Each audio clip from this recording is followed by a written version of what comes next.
Hi hello welcome to eagle Media works. US నుంచి ఆంధ్ర వచ్చి జనసేన కార్యకర్తలను మోటివేట్ చేస్తానంటున్న ఎన్ఆర్ఐ వెంకట్ గారు మనతో ఉన్నారు. ఆయనతో మాట్లాడదాం. Hi sir. హాయ్ అండి. I'm Naresh.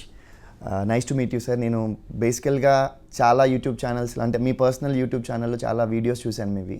And me videos చూసిన ప్రతిసారి I can feel your a big fan of Pawan Kalyan.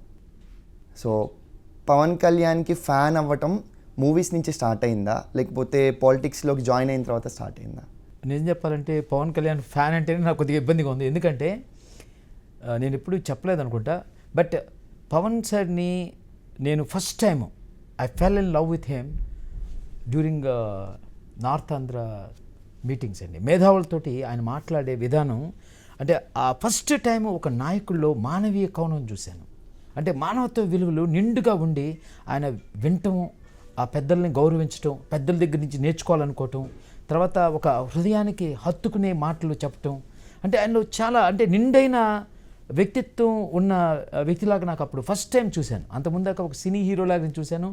So don't have much emotional connection. ఒకసారి కనెక్షన్ ఏర్పడాక then I researched about him, what is he అని. తర్వాత లాడ్ ఆఫ్ మెటీరియల్ పోరిన్, అంటే నెట్లో కొడితే బోల్డ్ అంత మెటీరియల్ ఆయన గురించి. సో అప్పుడు okay, I found he's a great human being. ఆయన ఎన్ని సేవా కార్యక్రమాలు చేశారు. ఒక అంటే సినీ ఫీల్డ్లో, రంగుల ప్రపంచంలో ఉంటూ కూడా ఎటువంటి ఆర్భాటాలు లేకుండా ఎంత సాధారణమైన జీవితం గడిపాడు. తర్వాత ఈ ఫీల్డ్స్లో తన ఓన్ ఫామ్ హౌస్ ఉండటం, అక్కడ జంతువులు అంటే మెయిన్ తన గేదెలతోటి, తర్వాత మొక్కలతోటి ఆయన గడపటం, అంటే ప్రకృతిలో ఒక భాగం అవ్వటం, at the same time heart touching ఉండటం. అంటే I fell like complete human being చూశాను. అంటే ఒక ఇప్పుడు మనసుతోటి పనిచేసే వాళ్ళని మనం ఉద్యోగులు అంటాం, అలాగనే శరీరంతో పనిచేసే కాయ కష్టం చేసే వాళ్ళని శ్రామికులు అంటాం. సో అలాగనే హృదయంతో పనిచేసే వాళ్ళని వాళ్ళ కళాకారులు, మీరు కూడా కళాకారులు అని విన్నాను. సో కళాకారులు అంటాం. మామూలుగా ఒక ఎమోషన్లు వాళ్ళకి ఎక్కువ ఉంటాయి. అలాగనే ఆత్మతోటి చేసే వాళ్ళని ఒక యోగి అని అంటాం, యోగులు అంటాం. సో ఈయనలో అన్ని కోణాలు చూశాను, ఒక కంప్లీట్ ప్యాకేజ్, అంటే ఒక కంప్లీట్ హ్యూమన్ బీయింగ్ని చూశాను. బికాజ్ నేను వ్యక్తిత్వ వికాసం మీద నా వ్యక్తిత్వాన్ని ఇంప్రూవ్ చేసుకోవడం, ఎందుకంటే చిన్నప్పటి నుంచి ఒక పేదరికంలో ఉండి ఒక ఏమంటారు నిరక్షరాస్యుడి పెంపకంలో పెరిగి నాకు అంటూ ఒక వ్యక్తిత్వం లేకుండా పెరిగాను. 25 ఏళ్ళప్పుడు ఆ వ్యక్తిత్వం లేనితనం నన్ను ఒక ఆత్మశూన్యతా భావంలోకి నెట్టేసేసి ఈ ప్రపంచంలో నేను బ్రతకలేనని చెప్పి ఒక రకంగా చెప్పాలంటే ఆత్మహత్య ప్రయత్నం చేశానండి.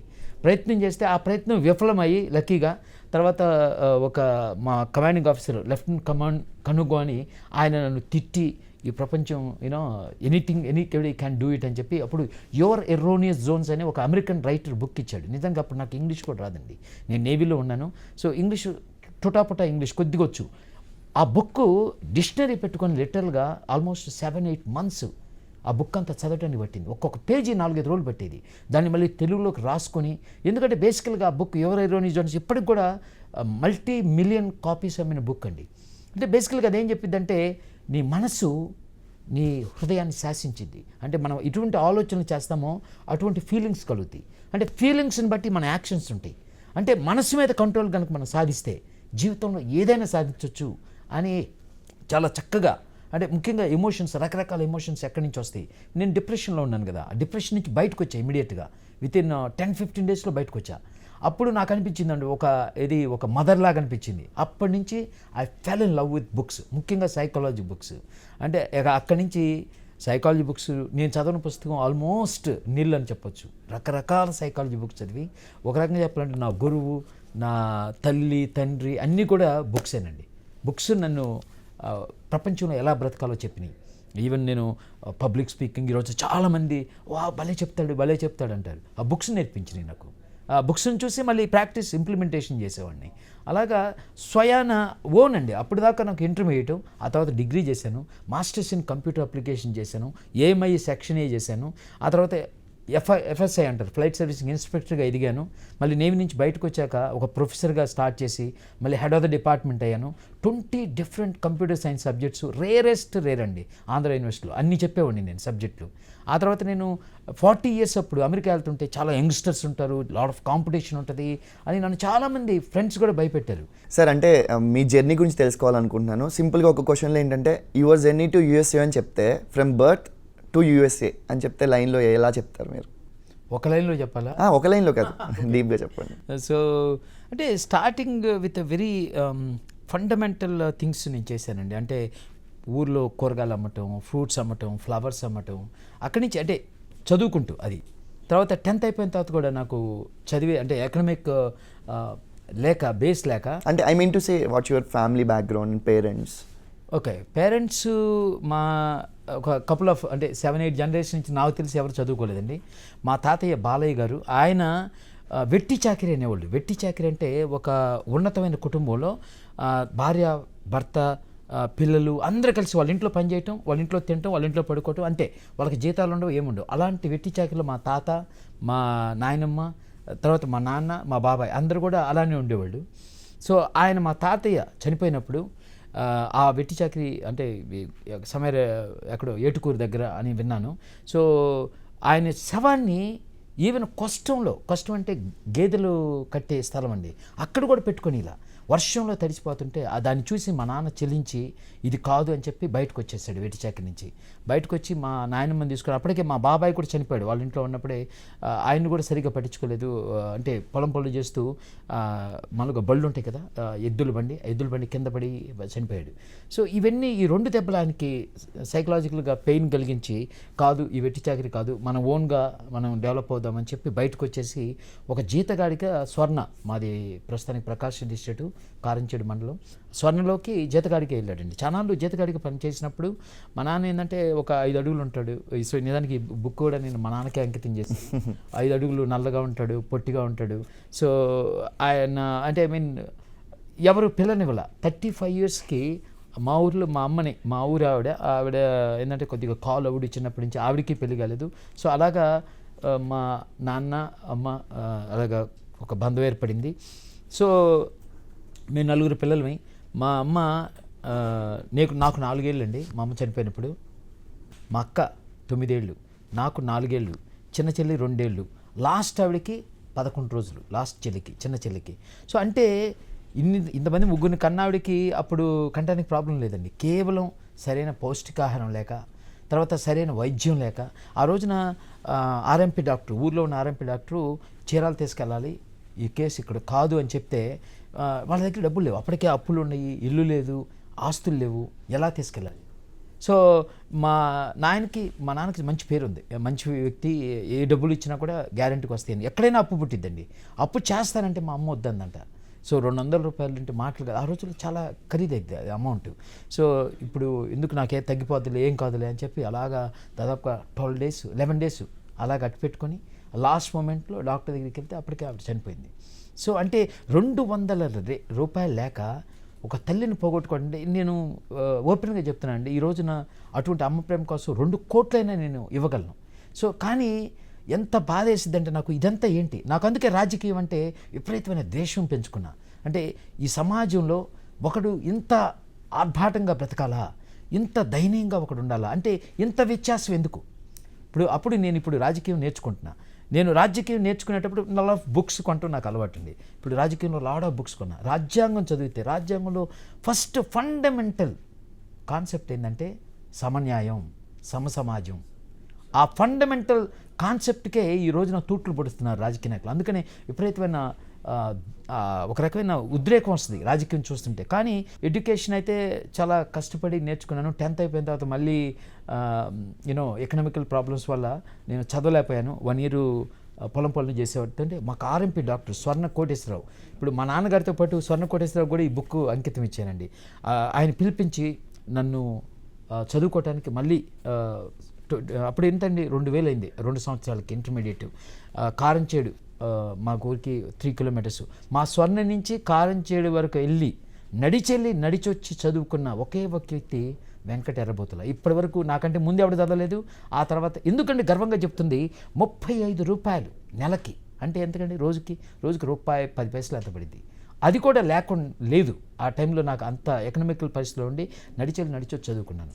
సో అంటే అక్కడి నుంచి మనము ఈ రోజున అంటే అమెరికాలో పెద్ద ఫ్లైట్లలో ఫస్ట్ క్లాస్లో ప్రయాణిస్తుంటే నాకు అనిపించింది, ఒక్కోసారి ఏడుపు వచ్చిందండి. అంటే ఒక్కోసారి పెద్ద ఎయిర్క్రాఫ్ట్స్ ఏంటంటే ఒక ఫ్లాట్ బెడ్, లగ్జూరియస్ ఫెసిలిటీస్ ఉంటాయి, ఒక క్యూబికల్, అవన్నీ చూస్తే ఎక్కడి నుంచి వచ్చాము, ఎక్కడ ఉన్నాము అని అనిపిస్తే. సో మెయిన్ ఏంటంటే నాకు ఫస్ట్ ఇది బేస్ ఇచ్చింది ఇండియన్ నేవీ అండి. ఎప్పుడైతే ఇండియన్ నేవీలోకి వెళ్ళాను ఇంటర్ అయిపోయిన తర్వాత, అక్కడ సిస్టమ్స్ బాగుంటాయి. అక్కడ ఎవరు కుల మత భాష బేస్ ఏ భేదాలు లేవు, చక్కటి వ్యవస్థ ఉంటుంది. అంటే ఎవడు కష్టపడితే వాడు పైకి వెళ్ళగలడండి. నేను జాబ్ చేస్తూనే అక్కడే డిగ్రీ చేశాను, మాస్టర్స్ చేశాను, తర్వాత ఏఎంఐ సెక్షన్ ఏ చేశాను. సో అక్కడ అభివృద్ధి మొత్తం అంటే ఒక కంప్లీట్ మ్యాన్గా బయటకు వచ్చాను. అంటే ఎమ్మనే జాబ్ వచ్చిన ఒక 1 వీక్లో జాబ్ సంపాదించాను. తర్వాత హెడ్ ఆఫ్ ద డిపార్ట్మెంట్గా ఎదిగాను. ఆ తర్వాత సాఫ్ట్వేర్ ఇంజనీర్గా ఎదిగాను. ఇప్పుడు ఒక రకంగా చెప్పాలంటే క్రీమీ లేయర్ అండి, సాఫ్ట్వేర్ ఇంజనీర్లో క్రీమీ లేయర్లో నేను కూడా ఒక భాగం. తర్వాత నేను అక్కడ ఎంతోమంది ట్రైన్ చేసి ఆల్మోస్ట్ 100+ సాఫ్ట్వేర్ ఇంజనీర్లని నేనే తయారు చేశాను. ఇది నా స్టోరీ. ఇప్పుడు రాజకీయం అడుగులు పడటానికి కారణం మాత్రం పవన్ సార్. పవన్ కళ్యాణ్ గారిని చూసి ఆయన్ని ఒక అంటే భావజాలం, ఇప్పుడు ఆయనలో నేను చూశానంటే నాలో కూడా అదే భావజాలం ఉంది. సో నేను కనెక్ట్ అయ్యా. సో ఇతను వ్యక్తి, this is the guy who should rule this state అని అనిపించింది. అందుకనే ఆయనకి సపోర్ట్గా జనసేనకే ఎందుకు ఓటేయాలి అని బుక్ రాశాను. తర్వాత ఆ బుక్లో కొన్ని సైకలాజికల్ కాన్సెప్ట్స్ ఉన్నాయి, అవి జన సైనికులకి వివరించడం కోసం కదలి రండి పవన్ కళ్యాణ్ని ముఖ్యమంత్రిని చేద్దామని సెమినార్లు కండక్ట్ చేస్తున్నాను. ఇది ఒక రకంగా చెప్పాలంటే ఫస్ట్ టైం ఇన్ ఆంధ్రప్రదేశ్ అండి. ఎక్స్పీరియన్షియల్ ట్రైనింగ్ అంటే lot of multi dimensional learning అనమాట. అంటే సబ్కాన్షియస్ మైండ్కి పంపించే లెర్నింగ్, అది ఇంతవరకు ఎవరు చేయలే ఆంధ్రప్రదేశ్లో నాకు తెలిసి. అది నేను ఫస్ట్ టైం చేస్తున్నాను. ఓకే సార్, యుఎస్లో మీరు ఏం చేస్తుంటారు సార్?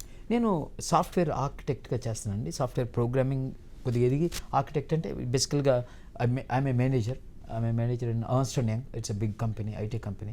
ఓకే, సో నేను బేసికల్గా మీరు నాకు తెలిసింది యూట్యూబ్ ఛానల్ ద్వారా, మీ యూట్యూబ్ ఛానల్ మీ వీడియోస్ ద్వారా చూశాను. నేను ఫేస్బుక్లో డిబేట్ కానీ, మీ మీద రూమర్స్ కానీ, అంటే మీ గురించి జనాలు మాట్లాడుకునేదాన్ని బట్టి ఆ వీడియోస్ అన్నీ చూశాను సార్.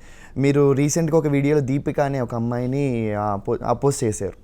సో మీరు తనని మాట్లాడిన పద్ధతి ఎలా ఉందంటే, అమ్మ నువ్వు ఇక్కడికి రీసెంట్గా వచ్చినట్టున్నావు, అండ్ నువ్వు అంట్లు కడుగుతుంటావు, మేబీ నీకేం తెలిసి ఉండకపోవచ్చు, అయినా సరే నువ్వు పవన్ కళ్యాణ్ ఎలా చేస్తాడు అది అని చెప్పి నువ్వు పవన్ కళ్యాణ్ అంటున్నావు అని మీరు మాట్లాడారు.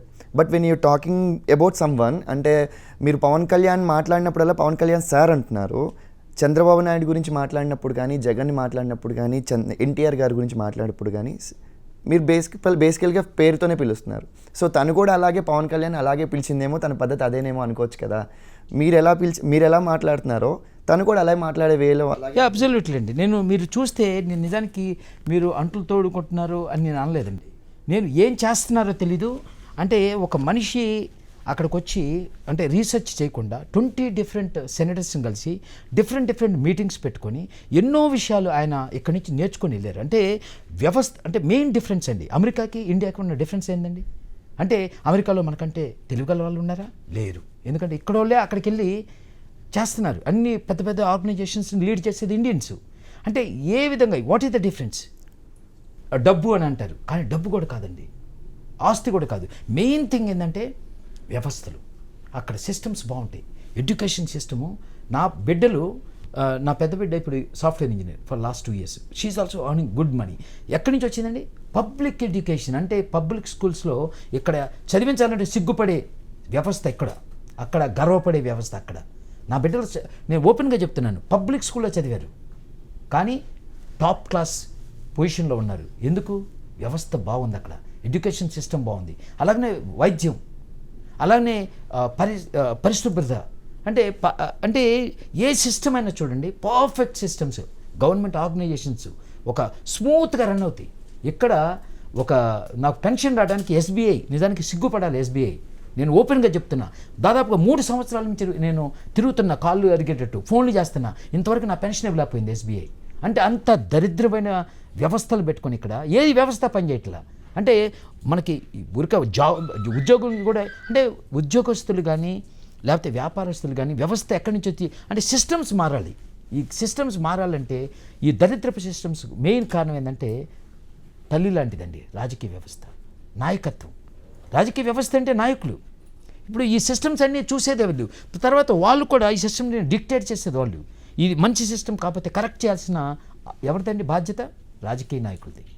అంటే వాళ్ళు సరైన బాధ్యత నిర్వర్తించట్లేదు, బాధ్యత మర్చిపోయారు. అంటే అసలుకి రాజకీయం అంటేనే సేవారంగం అన్న విషయం మర్చిపోయారండి. రాజకీయం అంటే ఎంత ఇన్వెస్ట్ చేయాలి, ఎంత లాక్కోవాలి, అంటే ఒక వ్యాపార రంగం అయింది. ఒకప్పుడు చూడండి రాజకీయ రంగ నాయకులు ఎలా ఉండేవాళ్ళు. మోతీలాల్ నెహ్రూ, జవహర్లాల్ నెహ్రూ ఎన్ని కోట్లు ఉండేయండి ఆ రోజుల్లో. వాళ్ళందరూ డబ్బులు పోగొట్టుకున్నారు రాజకీయంలోకి వచ్చి, అంటే డబ్బులు ఖర్చు పెట్టారు. టంగుటూరి ప్రకాశం పంతులు ఆ రోజున రాజమండ్రిలో ఆయన పెద్ద గొప్ప మేధావి వర్గానికి సంబంధించిన వ్యక్తి, పెద్ద లాయరు, కొన్ని లక్షల కోట్లు, నాకు ఎగ్జాక్ట్ ఫిగర్ తెలియదు, బట్ వెరీ రిచ్ మ్యాన్. కానీ ఆయన అవసాన దశలో ఒక చీఫ్ మినిస్టర్గా పనిచేసి అవసాన దశలోకి వచ్చేసరికి ఎవరో ఒక అభిమాని పూలదండ, మళ్ళీ ఆయనకి చాలా ఇష్టం గులాబీ పూల దండ వేస్తే, ఎందుకురా ఈ గులాబీ పూల దండ, ఒక 6 డజన్ అరటిపళ్ళు ఇస్తే నాకు కడుపు నిండేది అన్నాడట. అంటే ఎంత అంటే అది సేవారంగం. అంటే సేవారంగంలో డబ్బులు పోవాలి సార్, లేకపోతే తరగాలి. ఇదేంటో విచిత్రం.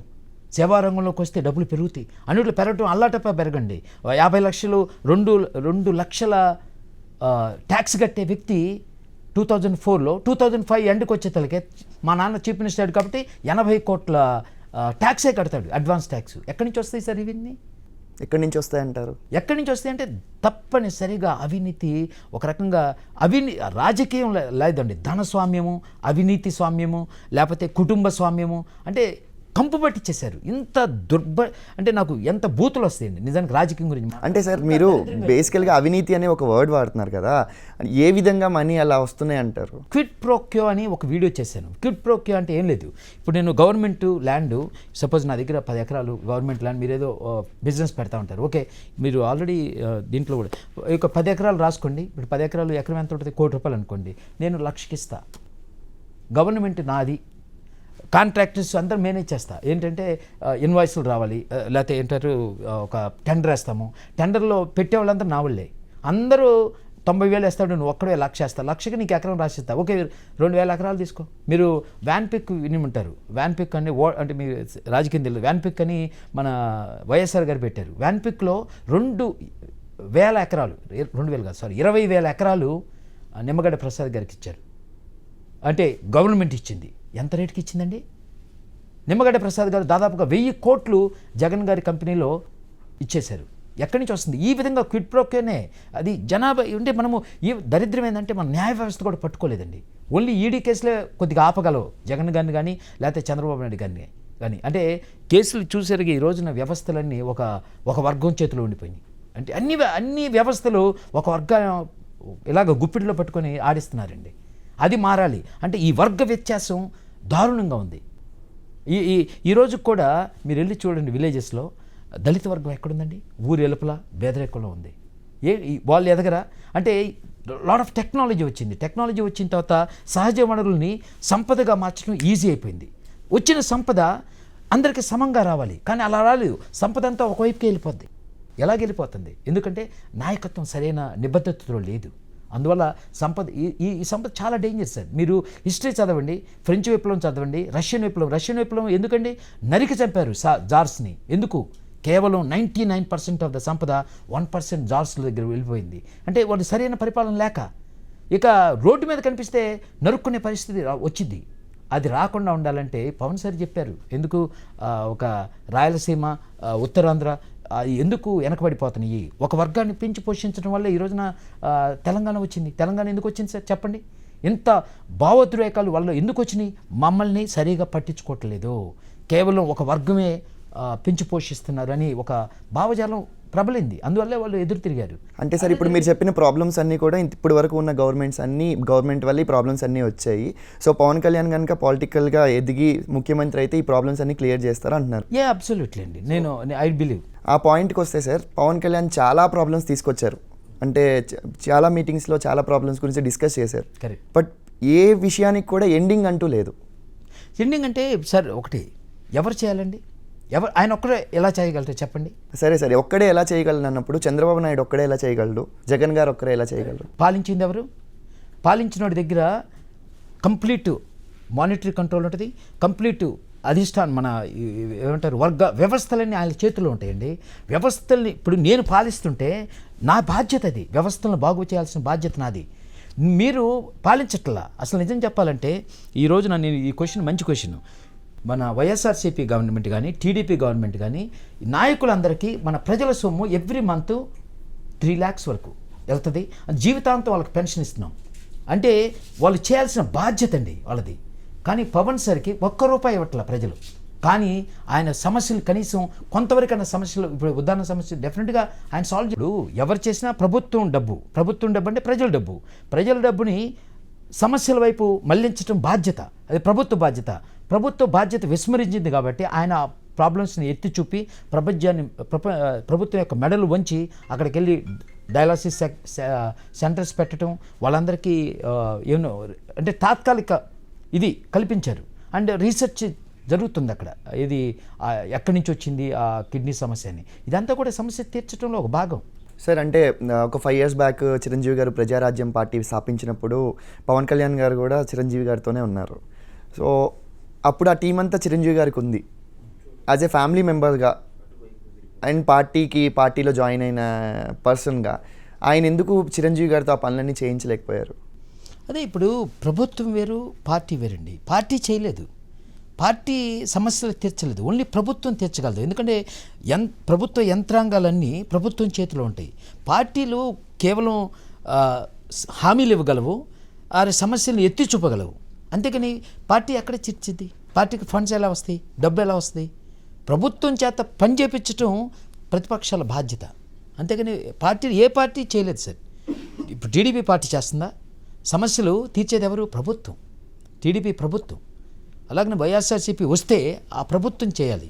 ప్రభుత్వాలు ఎత్తి చూపడం వరకు పార్టీలు చేసేది. పార్టీల సమస్యలు ఎప్పుడు బాధ్యత కాదండి, వాటి బాధ్యత కాదు. పార్టీలు సమస్యలను ఎత్తి చూపడం వరకే అవి చేయగలవు, ఎందుకంటే ఫండ్స్ ఉండవు కదా వాళ్ళకి.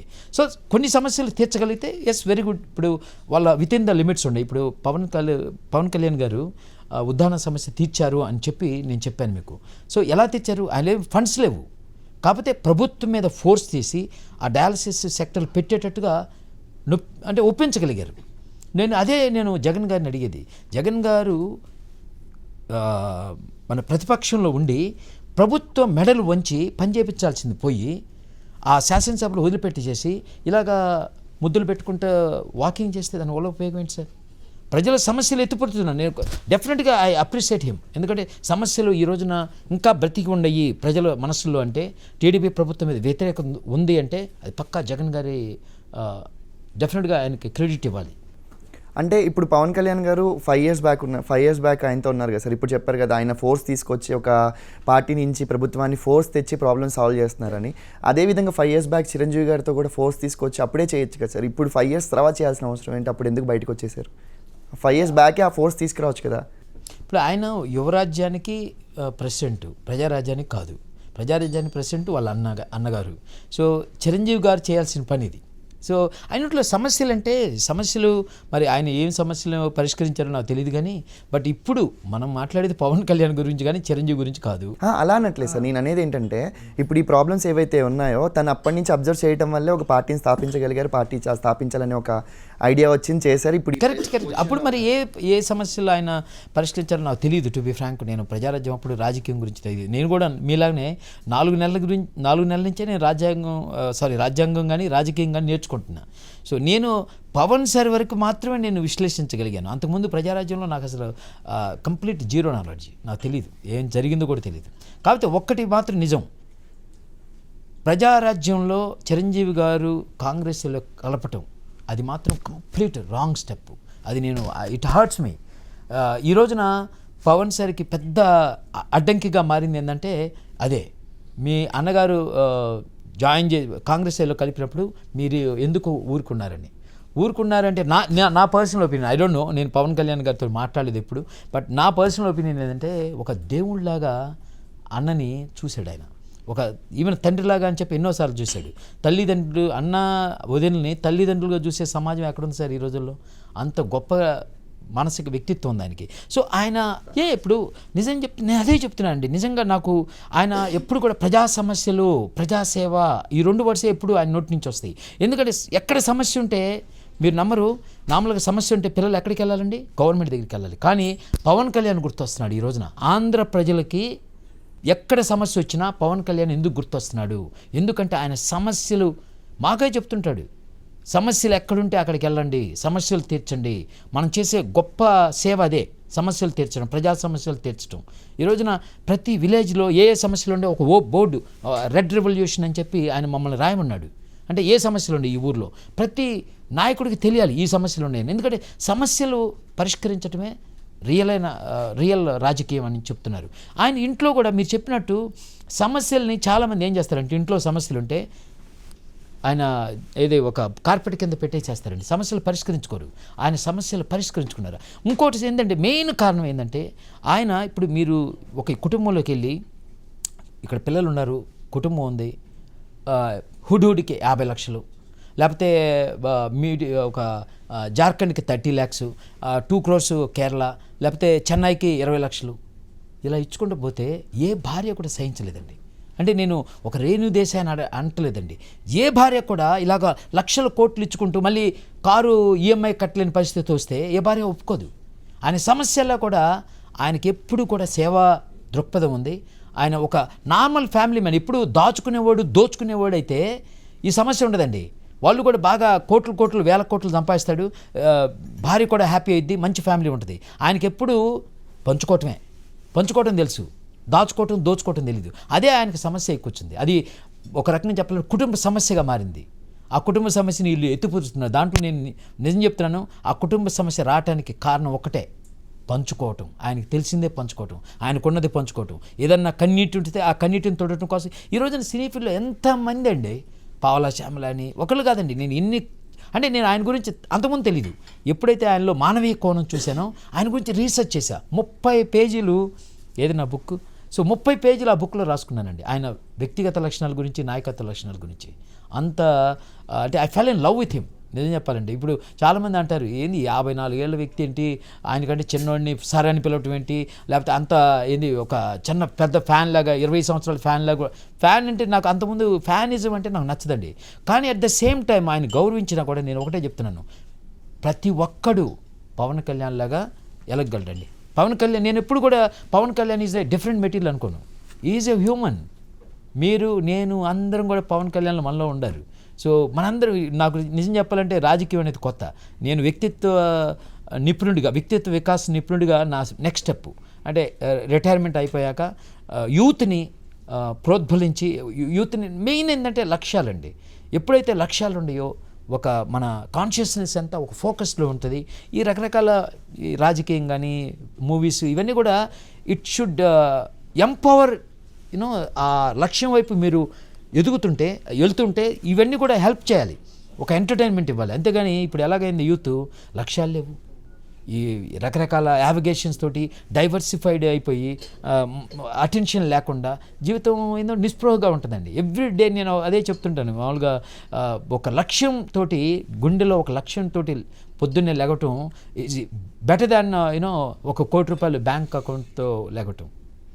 సో ఆ లక్ష్యం వైపు యువతని ప్రేరేపించడమే నా మొట్టమొదటి లక్ష్యం. ఆ తర్వాత రాజకీయం అనేది కావాలి. ఇటువంటి యువతని ఒక మంచి మార్గంలో పెట్టాలంటే ఒక మంచి రాజకీయం కూడా కావాలని చెప్పి రాజకీయం వైపు నా అడుగులు పడ్డాయి. ఓకే, మన పవన్ కళ్యాణ్ గారి గురించి పాజిటివ్స్ చెప్పారు కదా. ఇప్పుడు రూమర్స్ కానీ, గాసిప్స్ కానీ యూట్యూబ్ ఛానల్స్లో అండ్ పేపర్స్లో వస్తున్నాయి కదా సార్, వాటి గురించి మీరేం చెప్తారు? అదే నిజానికి గాసిప్స్ అంటే ఎటువంటి గాసిప్స్ అసలు కొంచెం మెన్షన్ చేయండి. అంటే సోషల్ మీడియాలో మీరు చూస్తుంటారు కదా సార్, మన రీసెంట్గా ఒక వీడియోలో పవన్ కళ్యాణ్ గారు తాగుతూ ఒక స్క్రిప్ట్ ఏదో ఎవరో నేరేట్ చేస్తుంటే అదే స్క్రిప్ట్ వెళ్ళి సభలో మాట్లాడతారని, అండ్ యామిని అని రీసెంట్గా టీడీపీ స్పోక్ పర్సన్ ఉన్నారు కదా సార్, పవన్ కళ్యాణ్ దేనికి పనికొస్తాడు అంటే మల్లెపూలు నలపడానికి పనికొస్తాడు అని. అండ్ రీసెంట్గా ఇంకొకరు పవన్ కళ్యాణ్ ఇదంతా నాటకం, పవన్ కళ్యాణ్ అని చంద్రబాబు నాయుడు త్వరలో కలిసిపోతారు అని, ఇలాంటి గాసిప్స్కి నిజానికి ఒకటండి, ఫస్ట్ ఆఫ్ ఆల్ ఈ మీడియా ఒక వర్గం చేతుల్లో బలీయంగా ఒక బందీగా పడింది. తర్వాత రెండో మీడియాలు ఉన్నాయి. సో పవన్ కళ్యాణ్ గారికి మీడియా లేదు. సో ఏంటంటే ఏదైనా ఇప్పుడు ఆయన్ని ఓకే 10 కోట్లు కాజేశాడు అని చెప్పలేరు. ఆయన నిజాయితీపరుడు. అలానే ఎవరినన్నా నేర చరిత్ర ఉంది, వాడు అది చేశాడు ఇది చేసి చెప్పలేరు. ఎక్కడ కేసులు కానీ ఏం లేవు. అంటే ఏ విధంగా ఒక పెడదామన్నా లేదు. సో వాళ్ళకి ఏంటంటే పెట్టి ఇష్యూస్, పెళ్ళిళ్ళని లేకపోతే ఏదో నిలకడలేదని పెట్టి ఇష్యూస్ తీసుకొస్తారు. ఇప్పుడు మీరు ఇందాక అన్నారు ఇష్యూ ఏంటి, స్క్రిప్టు. సార్, ఒక పబ్లిక్ స్పీకింగ్కి వెళ్ళినప్పుడు ఈవెన్ నేను స్క్రిప్టు పైన రాసుకొని స్క్రిప్ట్ చదువుకుంటా, ఎలా చెప్పాలి, దీన్ని బలంగా ఎలా చెప్పాలి. ఇప్పుడు స్క్రిప్టు లేకుండా, ఇప్పుడు ఇంటర్వ్యూ ఉంది, స్క్రిప్ట్ లేకుండా చేస్తున్నా. కానీ కొన్ని చోట్ల పబ్లిక్కి వెళ్ళాలంటే నేను స్క్రిప్ట్ చేసుకొని స్క్రిప్ట్ ఎలా బలంగా చెప్పొచ్చు, ఎలా చెప్తే ఎదుటివాడి గుండెల్లో నిలబడిద్ది. ఒక రాజకీయ నాయకుడిగా ఆ భాష, ఇప్పుడు పవన్ కళ్యాణ్ గారి మీరు చూస్తే భాష, ఇప్పుడు డాలస్లో చూడండి, ఆణిముత్యాలు. నేను వ్యక్తిత్వ వికాస నిపుణుడిగా చెప్తున్నాను, ప్రతిదీ ఒక ఆణిముత్యమే. నేను ఆల్రెడీ 2 ఆణిముత్యాలు నేను యూట్యూబ్లో చేశా. ఒక చిన్న పాయింట్ తీసుకునే ధైర్యం గురించి ఆయన చెప్పారు. ఎలినార్ రూజ్వెల్ట్లో అని ఒక first lady, American first lady ఒక కోట్ చెప్పింది. ఆ కోట్ని తీసుకొని ఎంత చక్కగా చెప్పారు. అంటే ధైర్యం ఎలా వచ్చింది, తను ఎంత ధైర్యవంతుడిగా ఎలా ఎదిగాడంటే భయం లేకపోవటం కాదు ధైర్యం అంటే, భయం ఉన్నా తను ఆ చేయాలనుకున్న పని చేయటం వల్ల రోజు అలాగా ధైర్యం అనే ఒక కండని పెంచుకోవచ్చు అన్నారు. ఇప్పుడు మీరు సినీ ఫీల్డ్లో ఉన్నారు, కండలు 6 ప్యాక్ 8 ప్యాక్ ఆయన అందరూ చేస్తుంటే ఆయన 6 ప్యాక్ 8 ప్యాక్ గురించి చేసింది. ఆయన ధైర్యాన్ని ఎలా పెంచుకోవాలని చేశాడు. సో అది నిజం చెప్పాలంటే ప్రపంచంలో ప్రజలందరికీ నేను చెప్తున్నాను, ఈ ఒక్క ప్రిన్సిపల్ మీరు లైఫ్లో పాటించండి. ధైర్యం అనేది, ధైర్యవంతుడు అంటే ఎవరో కాదు, కేవలం మన భయం ఉన్నా మనం చేయాలనుకున్న పని చేయటమే ధైర్యం. నిజానికి నేను ఇంటర్వ్యూలు లేకపోతే 4 నెలల క్రితం వెంకట్ అంటే ఎవడో తెలియదండి, ఎన్ఆర్ఐ వెంకట్ ఎవడో తెలియదు. కానీ అవసరం ఉంది, ఎలాగోలా పవన్ సార్ మీద ప్రభావంగా చెప్పాలి. ఇంగ్లీష్లో చెప్తే మన తెలుగు ప్రజలకు అర్థం కాదు. సో నాకు తెలుగు అంత కాన్ఫిడెన్స్ లేదు, నేను తెలుగులో మాట్లాడగలనని. ఒక ధైర్యం చేసి ఒక వీడియో చేశాను. సో అది ఈ రోజున మీరు ఇంత పెద్ద మీడియా, ఈగల్ మీడియా వచ్చేసి ఇంటర్వ్యూ చేస్తుందంటే ఈ 4 నెలల్లో డెఫినెట్గా అది నేను ధైర్యంగా భయాన్ని అధిగమించి ఒక అడుగేశాను. సో ఏదైనా అంటే, ఇప్పుడు నేను సాఫ్ట్వేర్ ఇంజనీర్గా ఉన్నప్పుడు 40 years అప్పుడు అమెరికా వెళ్తావా, అక్కడ యూత్ చాలా ఇంటెలిజెన్స్, సో నువ్వు తట్టుకోలేవు. నిజానికి నా ఇంటెలిజెన్స్ ఇప్పుడు కూడా నేను I don't feel like I'm very intelligent. నాకున్న ఒకటండి, నేను ఐఎమ్ ఏ డ్రీమర్. నాకు నా జీవితంలో మొత్తం మీరు చూస్తే ఏంటి ఈడ్లో ఉంది, what is that difference from others and Venkat అంటే ఒకే ఒకటి, డ్రీమ్. I dream. ఇప్పుడు ఈరోజు నా పవన్ కళ్యాణ్ గారు ముఖ్యమంత్రిగా శపథం చేస్తున్నట్టు కొన్ని 100 సార్లు ఇక్కడ చూసా. ఇక్కడ చూసింది అంటే హృదయంలో చూసింది నిజ జీవితంలో జరిగిద్ది, ఏదో ఒక రోజు జరిగిద్ది. అది 2019, 24, 29, ఐ డోంట్ కేర్. ఈ ప్రపంచం నేను గ్యారంటీ ఇస్తానండి. 2019 అని మీరు 2019, 20 అన్నారు కదా సార్, అంటే మీకే కాన్ఫిడెన్స్ లేదంటారా? అంటే కాన్ఫిడెన్స్ అంటే నేను అనేది కాన్ఫిడెన్స్ ఉంది. ఎంతవరకు కాన్ఫిడెన్స్, గ్యారంటీగా చీఫ్ మినిస్టర్ అవుతారు అన్న కాన్ఫిడెన్స్ అయితే నాకుంది. ఎప్పుడు అనేది కాన్ఫిడెన్స్ లేదు. ఎందుకంటే ఎందులో లేదంటే నా చేతుల్లో లేదు, మీ చేతుల్లో లేదు, పవన్ కళ్యాణ్ గారి చేతుల్లో కూడా లేదు. అది ఎవరి చేతుల్లో ఉంది, ప్రజల చేతుల్లో ఉంది. ప్రజలు విజ్ఞులు అయితే, ఇప్పుడు తెలంగాణ ప్రజలు విజ్ఞులను నిరూపించుకున్నారు. గ్యారంటీగా ఒక మంచి సమర్థమైన నాయకత్వాన్ని ఎన్నుకున్నారు. ఈ రోజున తెలుగు ప్రజలకు ఒక టెస్ట్ అండి ఇది. ఈ 2019 ఎలక్షన్స్ అనేది తెలుగు ప్రజల తెలివితేటలకి విజ్ఞతకి ఒక టెస్టు. పవన్ కళ్యాణ్ గారిని ఎన్నుకుంటే ఈ రోజున తెలుగు ప్రజల విజ్ఞతని ప్రపంచమే గర్వించింది. సో ఎన్నుకోలేకపోతే అది వాళ్ళ దురదృష్టం సార్, నేను గంటపదంగా చెప్పగలను. సో అంటే 2019లో పవన్ కళ్యాణ్ గారు ఖచ్చితంగా ముఖ్యమంత్రి అవుతారంటారు? అవుతారు, ప్రజలు విజ్ఞులైతే. ప్రజలు మూర్ఖత్వంలోనే ఉండి నేను విజ్ఞత అంటే ప్రజలంటే అందరినీ అన్ను, అంటే కొంతమంది కేవలం నా కులస్తుడు కాబట్టి నేను నా కులాన్ని వేయాలి అనుకునేవాడు నన్ను అడిగితే మూర్ఖుడండి. ఈవెన్ కాపు కులం కూడా పవన్ కళ్యాణ్ గారికి కేవలం కులం అనే ముద్ర వేస్తే వాడు కూడా నా ఉద్దేశంలో మూర్ఖుడే. కేవలం పవన్ కళ్యాణ్ యొక్క వ్యక్తిత్వాన్ని, ఆయన యొక్క నాయకత్వాన్ని, ఆయన యొక్క నిబద్ధతని వాటిని చూసి ఓటేయగలిగితే వాడిని నేను విజ్ఞుడు అంటాను. ఈవెన్ మీరు చంద్రబాబు నాయుడికి అలాగా విశ్లేషించి, అంటే ఓకే నేను జగన్ గారు పవన్ కళ్యాణ్ గారు అండ్ మన పవన్ గారు, సో నేను అంటే నేను రాసుకున్నాను ఇలాగా, ఎందుకు నేను ఓటేస్తున్నానో నేను ఇలా రాసుకున్నాను. అలాగా మీరు కూడా తెలుగు ప్రజలకు చెప్తున్నాను, మీరు కూడా ఒక విశ్లేషణతో ఇలా రాసుకొని మీరు వేయగలిగితే హ్యాట్స్ ఆఫ్. నేను విజేత, ఇప్పుడు నా విజేత చూపిస్తాను. పవన్ కళ్యాణ్కి ఓటు ఎందుకు వేయాలంటారు? నిజానికి అది చాలా పెద్ద క్వశ్చన్ అండి. అంటే సారీ, క్వశ్చన్ చిన్నదైనా చాలా పెద్ద ఆన్సర్. అందుకని 170 పేజీల పుస్తకం రాశా, జనసేనకే ఎందుకు ఓటేయాలని. అంటే ఇది ఒరిజినల్గా అయితే ఫస్ట్ చాప్టర్లో నేను రాసుకుంది ఏంటంటే ఓటు యొక్క విలువ అందరికీ తెలియలేదు. ఎందుకంటే ఒక 2 to 3 lakhs ఓట్స్ నోటా అంటే నన్ ఆఫ్ ద అబోవ్ వేశారు. అంటే రాజకీయం మీద వాళ్ళకి ఎంత ద్వేషం ఉందో చూడండి. రెండోది ఒక 30% అయితే ఓటు ఇట్లా, అంటే నిజానికి ముఖ్యంగా చదువుకున్న వాళ్ళే ఇట్లా, అంటే మేధావులే ఇట్లా. సో వేసేవాళ్ళంతా ఎవరు? నిరక్షరాస్యులు, రైతులు, బడుగు బలహీన వర్గాలు. నిజానికి అంటే నేను వాళ్ళ విజ్ఞతని నేను తప్పుపడతలా, కానీ నిజానికి దిశానిర్దేశం చేయాల్సింది ఎవరండి? చదువుకున్నవాడు, విద్యార్థులు, యువకులు. వాళ్ళకి డెఫినెట్గా మంచి భావాలు ఉంటాయి, వాళ్ళు ఓటేట్లా. అందుకనే ఫస్ట్ చాప్టర్ ఎందుకు ఓటేయాలి, ఓటు యొక్క విలువ. అంటే ఒకప్పుడు నిరక్షరాస్యులకి ఓటు హక్కు లేదండి, వాళ్ళకి టెస్ట్ ఉండేది, ఆ టెస్ట్ పాస్ అయితేనే ఓటు, లేకపోతే కొంత మీకు రుసుము చెల్లించాలి. అందరూ ఓటేయలేరు, మీకు కొంత రుసుము అంటే కొద్దిగా డబ్బున్నోడే ఓటేసేవాడు. మహిళలకు ఓట్లేదు. ఇప్పుడు యూఏఈలో 2016 వరకు ఓట్లేదండి. అంటే నల్ల జాతీయులకు ఓట్లేదు.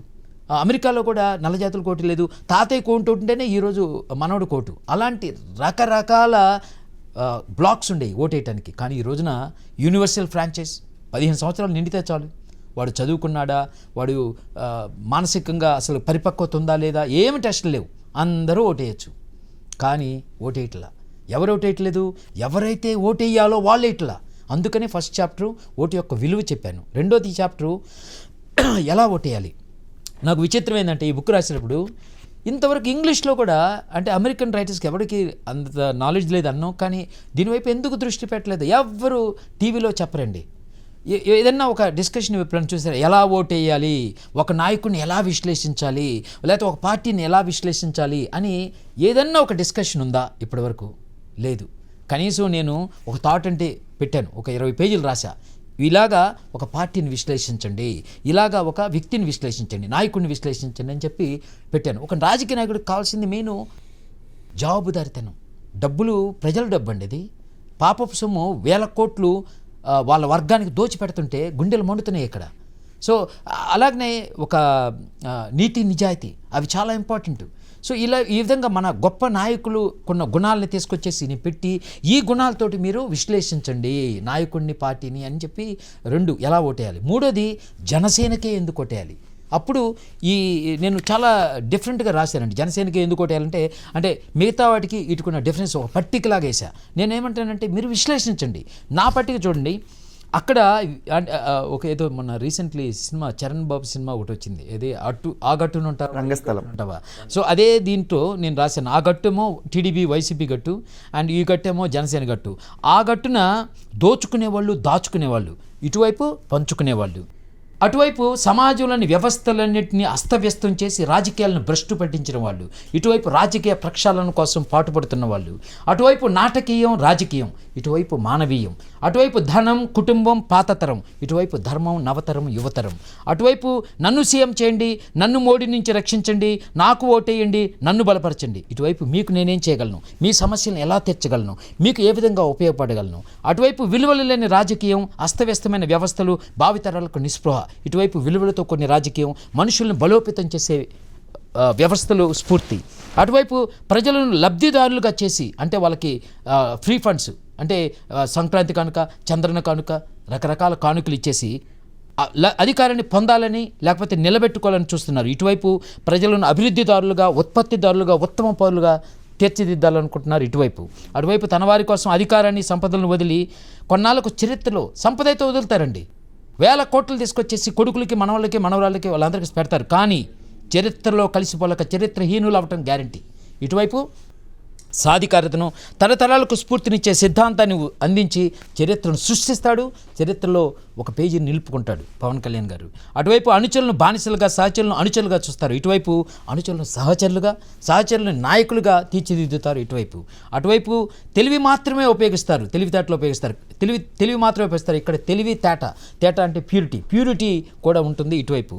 అటువైపు ఆలోచన అంటే వ్యూహరచన చేయటం, సో అహంకారం అటువైపు, ఇటువైపు ఏమో హృదయంతో ఆలోచించే కరుణ, అటువంటి గుణాలున్న ఇటువైపు.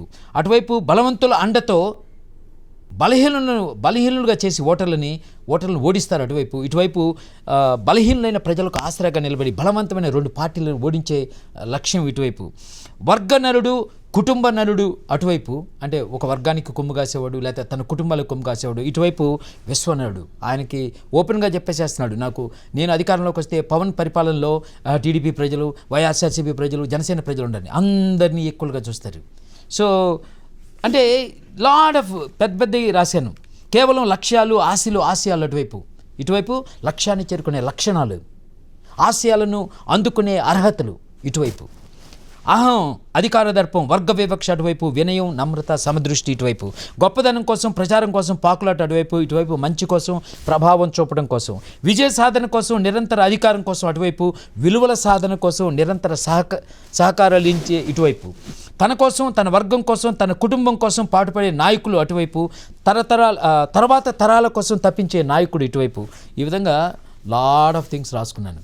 కాబట్టి మీరు కూడా రాసుకోండి. అంటే మీరు డెఫినెట్గా పవన్ని విమర్శించి రాసుకోండి, కానీ కనీసం రాసుకొని విజ్ఞతతోటి మీకు అనిపిస్తే మీరు జగన్ గారికి ఓటేయండి, మరి చంద్రబాబు నాయుడు గారు. ఏమీ లేకుండా కేవలం నేను 10 సంవత్సరాల నుంచి చేస్తున్నాను కాబట్టి నేను టీడీపీకే గుద్దుతాను, లేకపోతే మా తాతయ్య వైఎస్ఆర్సీపీ కాబట్టి, కాంగ్రెస్ కాబట్టి నేను అది నేను అనేది వాళ్ళు మూర్ఖులు అంటే. ఎందుకంటే విజ్ఞత అంటే ఆలోచించగలిగేవాడు విజ్ఞుడు. సో మీరు కూడా ఆలోచించండి, ఇలాగ పట్టికేయండి, నాలాగనే పట్టికేసి ఓకే ఈ పట్టికలో నాకు వైఎస్ఆర్సీపీ చాలా ఉత్తమంగా కనిపించింది, జగన్ గారికి ఓటేస్తాను, ఫ్యాంటాస్టిక్, మీ విజ్ఞతకు నేను సలాం చేస్తాను. మీరు ఇలాగనే వేసేసి ఎస్ చంద్రబాబు నాయుడు నాకు ఉత్తమ నాయకుడు అని చంద్రబాబు నాయుడు అనుచరునిగాను. నేను కూడా 22 years చంద్రబాబు నాయుడు గారి ఫ్యాన్ అండి. పవన్ కళ్యాణ్ గారి ఆ ఉత్తరాంధ్రలో భాషను విన్నదాకా పవన్ కళ్యాణ్ గారు, ఆయన ఇప్పుడు మీ ఎదురే ఉన్నాడు, ఆయన మా బావగారు టీడీపీ పంచాయతీ హయ్యెస్ట్ మెజారిటీతో గెలిపించిన వార్డు మెంబరు. సో అంతా నాకు టీడీపీ వైపు ఉన్నా. ఎందుకు ఈ రోజున ఒక కొత్త చిన్న పసిబిడ్డ లాంటి రాష్ట్రాన్ని ఇస్తే ఇటువంటి పరిపాలన మీరు ఇచ్చేది 150,000 కోట్లు, 1.5 lakh crores అండి. అంత అప్పు తీసుకురావాలా రాష్ట్రాన్ని? అభివృద్ధి ఏం చేశారు? అభివృద్ధి చెప్పండి. ప్రజలను సోమరిపోతులు చేసి అన్ని కానుకలు ఇవ్వటం తప్ప ఏం చేశారు మీరు? లబ్ధిదారులుగా చేస్తే ప్రజలు ఓట్లు కొనొచ్చు. ప్రజలని లబ్ధిదారులుగా చేసే ఏ పథకమైనా అది రాంగ్ అండి. ప్రజలని ఎలాగంటే పరిగెత్తించాలండి. ఇప్పుడు రాష్ట్రాభివృద్ధి, దేశాభివృద్ధి అంటే ఏంటి? దేశం అంటే మట్టి కాదో, దేశం అంటే మనుషులు అన్నాడు గురజాడ. మనుషుల అభివృద్ధి. మనుషులు ఎలా అభివృద్ధి చెందుతారండి? ఈ రోజు నేను గర్వంగా చెప్పగలను, 12 గంటల నుంచి 15 గంటలు every day at the age of 54. నాకు ఇప్పుడు తెలియదు, నాకు 4 ఏళ్ల నుంచి ఇప్పటి వరకు నాకు తెలిసింది ఒకటేనండి, పనిచేయటం. అదే నాకు తెలుసు. ఏంటి మనం ఈ ప్రపంచానికి ఏమి ఇవ్వగలమండి? ఈ ప్రపంచానికి దాన ధర్మము, లేకపోతే భూదానము, ఏదో రకరకాల దానాలు చెప్తారు. అన్నదానము, అన్నం చేసేది పండించేది ఎవరు? రైతు. ఆ రైతు దగ్గర నుంచి తీసుకొచ్చేది నువ్వు ఇస్తున్నావు.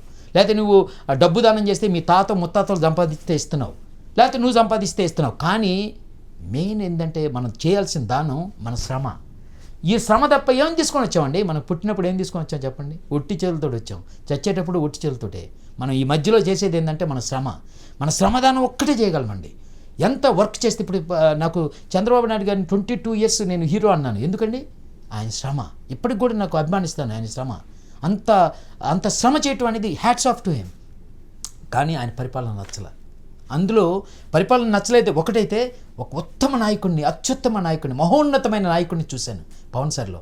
అందుకనే కంప్లీట్గా నాకు ఈ రోజున అంటే కంప్లీట్ డెవియేషన్. సార్ ఇప్పుడు మీరు పట్టుకేసుకున్నట్టుగానే ప్రతి పౌరుడు ఒక పొలిటీషియన్, ఒక ముఖ్యమంత్రి ఇది చేస్తారనే నమ్మకంతో ఒకరికి ఓటేస్తారు సార్. ఆ 5 yearsలో చేయకపోతే నెక్స్ట్ ఇంకొకరికి ఓటేస్తారు. అలాగే ఇప్పుడు పవన్ కళ్యాణ్ ఇదంతా చేస్తాడు, అందుకోసం ఓటేయాలని మీరు స్ట్రాంగ్గా చెప్తున్నారు. చేస్తాడనే నమ్మకం ఏంటి?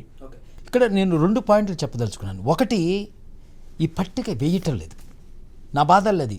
నేను ఈ దీంట్లో ఈ పట్టిక వేస్తే ఒక మంచి నాయకుడు వస్తే ఈ బాధలు ఉండవండి.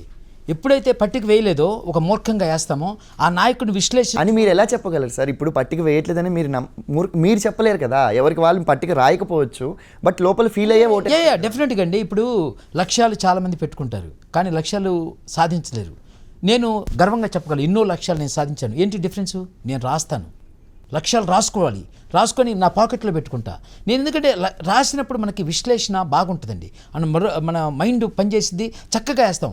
ఊరిక ఊహల్లో ఉండటే కాదు, మీరు పట్టికేస్తే ఒక ఇది పట్టిక ఏమని నేను ప్రజలకు చెప్పడం కోసం మళ్ళీ చెప్తున్నాను. పట్టిక వేయండి, వేసి మీరు ఆ పట్టికలో చంద్రబాబు నాయుడుకి ఎక్కువ మార్కులు వస్తే ఆయనకి వేయండి, జగన్ గారికి ఎక్కువ ఇస్తే వేయండి. ఓకే, అది ఒక పాయింట్, నేను అది చెప్పదలుచుకున్నాను. పట్టిక వేసలేదు కాబట్టి ఈ దుర్భరవాన్ని. రెండోది, పవన్ సార్ మిగతా వాటికి వెరీ డిఫరెన్స్ ఉందండి. అంటే కొద్దిగా ఇలా ఉంటే నేను కూడా ఇట్ డజంట్ మ్యాటర్ అనుకునేవాడిని, కానీ హీఈస్ లైక్ విలువలతో కూడిన రాజకీయం ఇంత లెవెల్లో ఉంది. ఇక్కడ వీళ్ళు ఇలా ఉన్నారు, కానీ మాటల్లోనే కదా సార్ తనది ఇప్పటి వరకు చేసినవన్నీ. ఇప్పటి వరకు అంటే ఉంది. ఎందుకంటే ఇప్పుడు మాటలు అయితే నేను 30 పేజీలు రాయను సార్. మాటలు ఏముంది, ఎవడైనా చెప్తాడు. ఇప్పుడు నార్మల్గా సైకాలజీలో ఏం చెప్తారంటే మాట ఎక్కడి నుంచి వచ్చింది, మనసు నుంచి వచ్చింది. రెండోది హృదయం. మాట, మనసు, హృదయం 3 అనుసంధానంలో ఉంటే దాన్ని కాన్గ్రుయెన్సీ అంటారు ఇంగ్లీష్లో. ఆ కాన్గ్రుయెన్సీ ఉంటేనే మనకు నమ్మబుద్ధేసింది. పవన్ సార్ని ఈ రోజున యువత కానీ మహిళలు కానీ వాళ్ళకి ఏంటంటే హృదయం తొందరగా స్పందించింది. సో వాళ్ళు నమ్ముతున్నారంటే కేవలం ఆయన అంటే ఆ ప్యారలలిజం ఉంది, ఆ అనురూప్యత ఉంది ఈ మూడిట్లో. సో అందుకని ఆయన నమ్ముతున్నారు. సరే, వెరీ గుడ్ పాయింట్. పవన్ గారు ఎలాగ గ్యారంటీ ఏంటి అని అడుగుతున్నారు. ఒక్క విషయం చెప్పండి. ఓకే, మనం ఇన్నాళ్ళు కాంగ్రెస్ పరిపాలన చూసాం, ఒక ఆల్మోస్ట్ 60 to 70 years. 25 సంవత్సరాలు టీడీపీని చూసాం. సో వీళ్ళు వ్యవస్థల్ని కుంటుపరిచారు కానీ ఏ విధంగానూ ఇంప్రూవ్ చేయలేదు. నేను ఘంటాపదంగా చెప్పగలను, కావాలంటే మీరు వచ్చేసి మీ కెమెరా తీసుకొని రండి. నేను 35 సంవత్సరాల క్రితం ఎలాగుందో నా ఎడ్యుకేషన్, నిజానికి టీడీపీ నాయకత్వాన్ని చెప్తున్నా. మీకు ధైర్యం ఉంటే స్వర్ణ నాది ప్రకాశం జిల్లా, వచ్చేసి మా హై స్కూల్ చూడండి. 35 సంవత్సరాల క్రితం నేను చదువుకున్న హై స్కూల్ కంటే అస్తవ్యస్తంగా ఈరోజు హై స్కూల్ పరిస్థితి ఉంది. దీనికి కారణం ఎవరు? మీ ప్రభుత్వాలు కాదా? కాంగ్రెస్ ప్రభుత్వం కాదా? టీడీపీ ప్రభుత్వాలు కాదా? అంటే ఇన్ని సంవత్సరాల తర్వాత కూడా ఇంకా ఎడ్యుకేషన్ అలా ఉంటే ఎలా సార్? అంటే అక్కడేమో చెప్పానో లేదో ఇంతకుముందు, అంటే కేవలం ఎవరు మాలలు, మాదిగలు, యానాదులు, ఎలుకలోళ్ళు, ముస్లిమ్స్, అంటే వాళ్ళ పిల్లలు వాళ్ళకి భవిష్యత్తు ఉందా? వాళ్ళకి ఎడ్యుకేషన్ సిస్టమో అరకొర. మీరు కాపులు, రెడ్డిలు, కమ్మాసేమో బయటికి వెళ్ళిపోయి చీరాల్లో ఒక ఎల్కేజీ నుంచే ఐఐటి ఎడ్యుకేషన్ చేస్తారు. వీళ్ళు ఎలా కాంపిటీషన్ అవుతారండి? వీళ్ళకి ఆల్రెడీ అస్తవ్యస్త అరకొర నిధులు ఇస్తూ వ్యవస్థ బాగా లేకుండా, వాళ్ళేమో చాలా ఫండమెంటల్ ఎడ్యుకేషన్ కూడా ఇవ్వకుండా, వీళ్ళేమో ఇంగ్లీష్ ఎడ్యుకేషను చాలా హైయెస్ట్ ఎడ్యుకేషన్ ఇస్తే వాళ్ళు కాంపిటీషన్లో రాలేకపోతున్నారు. అందుకనే ఈ రోజున విలేజెస్కి వెళ్ళి చూడండి, ఊళ్ళో బయట ఈ మన అణగారిన వర్గాలన్నీ ఊరు బయట పేదరికంలో ఉన్నాయి. ఇంకా వీళ్ళు ఈ రిజర్వేషన్ అంటారు కానీ వీళ్ళు 100 సంవత్సరాలు రిజర్వేషన్ ఇచ్చిన ఇప్పటికి కూడా ఈ రాజకీయ నాయకులకి ఎందుకు అర్థం కాదు. 4 నెలల్లో నాకు అర్థమైంది, ఈ 70 సంవత్సరాల రాజకీయం వ్యర్థం. అంటే ఇంత దరిద్రపు రాజకీయాన్ని సృష్టిస్తున్నారంటే నాకు గుండెలు మండుతున్నాయండి. అంటే వ్యవస్థలు ఇంప్రూవ్ చేస్తే మీకు ఓట్లు పడవు. ఎందుకంటే నేను చెప్తున్నానండి ప్రజలకి, మీరు అర్థం చేసుకోండి. వాళ్ళు ఎందుకంటే మీకు ఫండ్స్ ఇస్తారు, చంద్రన్న కానుక, లేకపోతే మీకు 1000 కాదు 2000 ఇస్తాం, మీరు అసలు జాబ్ కోసం ప్రయత్నించవద్దు, హాయిగా ఇంటి దగ్గర కూర్చొని తినండి అంటే మీరేమో అడుక్కునేవాళ్ళు, నాయకులేమో ఇచ్చేవాళ్ళు. ఈ విధంగా చేస్తే మీకు ఓట్లు పడతాయి వాళ్ళకి. అంతే, ఓట్ల రాజకీయం అంటే ఇదండి. అంటే అఫ్కోర్స్ మిగతా కులము అదంతా ఉంది, కానీ ఇది మెయిన్. ఇది ఎవ్వరు ఒక మేధావి వర్గం కూడా ఎందుకు ఇది గ్రహించట్లేదు. వ్యవస్థలు, సపోజు నేను పంట భూమి లేకపోతే ఒక మొక్క వేసానండి, మొక్కని మీరు ఏమి చేయాల్సిన లేదండి, ఆ భూమిని సారవంతం చేయాలి, దానికి నీళ్లు పోయాలి, దానికి ఎరువు వేయాలి.